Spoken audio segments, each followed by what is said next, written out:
ओम नमो आदेश, सत नमो आदेश, गुरुजी को आदेश, नवनाथ 84 सिद्धो को आदेश।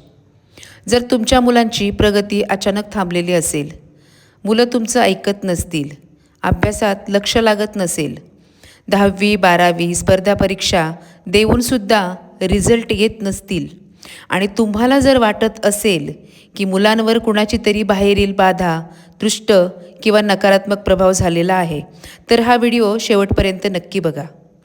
आजकाल अनेक वेळा असं दिसतं की आई वडील मुलांवर खूप खर्च करतात, ट्यूशन क्लास कोचिंग क्लास लावतात, पण तरीही अपेक्षित परिणाम मिळत नाही। याचं कारण केवळ आळस नसून बाहेरील नकारात्मक ऊर्जा किंवा बाधा किंवा दृष्ट असू शकते। यामुळे मुलांच्या बुद्धीवर आणि एकाग्रतेवर त्याचा परिणाम होतो। तर सफला एकादशीच्या दिवशी हा जर उपाय आपण केलात तर मुलांची प्रगती नक्की होईल आणि बाहेरील बाधा निघून जाऊन ते परत त्यांच्या योग्य मार्गाला लागतील।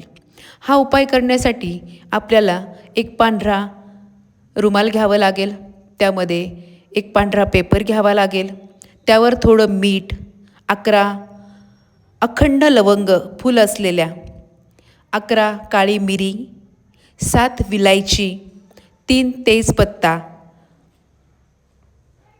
काळी मिरी 7, दालचिनीचे 7 तुकडे, थोडं काळं तीळ, हे सगळं कागदात ठेवून कापडात व्यवस्थित बांधायचं।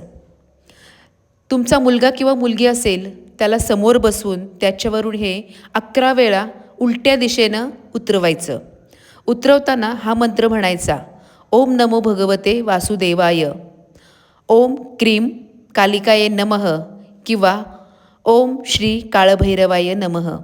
नंतर ही सामग्री सगळी गॅसवरती किंवा बाहेर सुरक्षित ठिकाणी पूर्णपणे जाळून टाकावी आणि त्याची जी राख राहील ती कचऱ्यामध्ये टाकावी किंवा वाहत्या पाण्यामध्ये प्रवाहित करावी। हा उपाय केल्याने बाहेरील बाधा आणि दृष्ट नष्ट होते, मुलांचं लक्ष अभ्यासात लागायला चालू होतं, हट्टीपणा कमी होतो, चिडचिडेपणा कमी होतं, प्रगतीचे मार्ग खुलतात। आपल्याला हा उपाय कसा वाटला हे नक्की सांगा। हा उपाय श्रद्धेने आणि विश्वासाने केला तर एकादशीच्या दिवशी केलेला उपाय नक्कीच फळ देतो।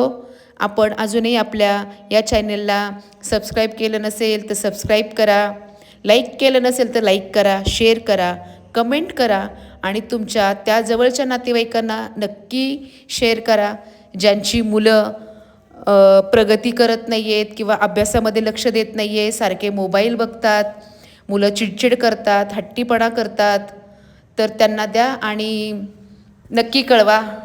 आदेश।